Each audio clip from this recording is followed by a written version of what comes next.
Speed पे करके उस क्लास को जल्दी से देख सकते हो। ठीक है, चलो बाय, टेक केयर। परमपिता परमात्मा करे आप लोग जल्द से जल्द नौकरी पाएं, उसके लिए भगवान आपका इम्तिहान जरूर लेगा, उस इम्तिहान के लिए हम सदैव तत्पर हैं। और आप सबसे हाथ जोड़ के रिक्वेस्ट करना चाहूंगा, मेरे बच्चे माँ बाप बहुत मेहनत से पैसा कमाते हैं, खून पसीना जोड़ते हैं।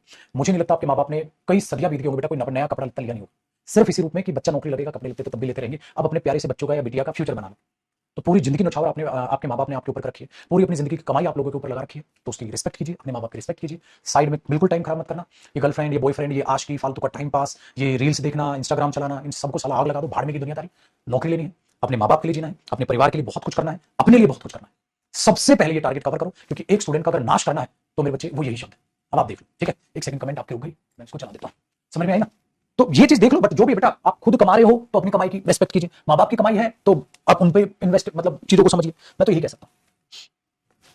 आगे ना कमेंट्स, ठीक है, तो वो समझिए चीजों को, ये नहीं है कि क्या है क्या नहीं। देखो एक बात बताऊं बेटा, जैसे बच्चा लिख रहा है सर फीस के पैसे हैं इतना भी, मैं गरीब, हम लोग गरीब नहीं। बेटा बात यहां गरीब या अमीर की नहीं हो रही है, आपके भी माँ बाप चाहे 100 रुपए कमाते हो या आप एक्स्ट्रा काम करके 100 रुपए कमाते हो, मेहनत की कमाई बेटा मेहनत की होती है। चाहे करोड़पति आदमी और 100 रुपए कमाए और चाहे गरीब आदमी 100 रुपए कमाए, बेटा दोनों की बराबर की मेहनत की कमाई। वो अमीर एकदम से नहीं बना होगा, मेहनत की होगी, और वो गरीब व्यक्ति भी मेहनत करने लग रहा है अमीर बनने के लिए। तो यहाँ अमीर या गरीब की बात नहीं है, यहाँ बात होगी कि मेहनत की कमाई है। तो आप में से वो मेरे प्यारे बच्चे जिन्होंने मुश्किल से कोचिंग फीस जोड़ी है और वो बच्चे जिन्होंने आसानी से बैच ले लिया, बेटा मेहनत की दोनों की कमाई है, दोनों के माँ बाप ने जी तोड़ मेहनत की है, और दोनों के माँ बाप ये उम्मीद लगा के बैठे हैं कि आफ्टर कोचिंग आपका सिलेक्शन होगा, और उस सिलेक्शन के लिए मेरे बच्चों आपको मेहनत करनी होगी मेरे साथ मिलकर। तो आज एक कसम एक वादा लीजिए कि आपके माँ बाप की जो मेहनत की कमाई है उसे झोंक देंगे सिर्फ और सिर्फ किस चीज पर, क्लासेस देखेंगे, रिवीजन करेंगे, मॉक टेस्ट लगाएंगे, प्रैक्टिस करेंगे, फिर दोबारा से भाई फिर से अगले चैप्टर में आएंगे तो फिर रिवीजन है, फिर अच्छे से थ्योरी पढ़ना है, और मेहनत पे जब तक सिलेक्शन ना हो अपने आपको मेहनती बच्चों की तरह लगा। ठीक है, एक स्टूडेंट के कौन कौन दुश्मन है? एक स्टूडेंट का सबसे बड़ा दुश्मन है आज के टाइम में सोशल मीडिया। जितना कम यूज हो सके कम यूज करिए, बिल्कुल भी अगर डिलीट कर सकते हैं तो भाई बिल्कुल डिलीट कर दो। ठीक है, पढ़ाई के अलावा अगर आप अपना फोन इस्तेमाल कर रहे हैं तो वो भी आपका दुश्मन है। पढ़ाई के लिए अगर आप यूट्यूब भी यूज करें, बाकी अदर कोई वेबसाइट वगैरह, बाकी अदर कोई भी ऐप यूज कर रहे हैं करिए, पढ़ाई के अलावा अगर आपका फोन इस्तेमाल हो रहा है तो गलत है। अगर लड़कीबाजी, आशिकी, ठीक है, बाबू कैसे हो, जानू कैसी हो, इसमें डूब गए, बेटा बर्बाद है, आप स्टूडेंट रहे नहीं, फिर आप आशिक बन चुके हैं। आशिक लोग बर्बाद होते हैं, सिलेक्शन नहीं लेते। तो इस बात को याद में रखो, ठीक है, जब भी इन फालतू बकवासबाजी का ध्यान जाए तो अपना समझ लेना अपनी पढ़ाई पे।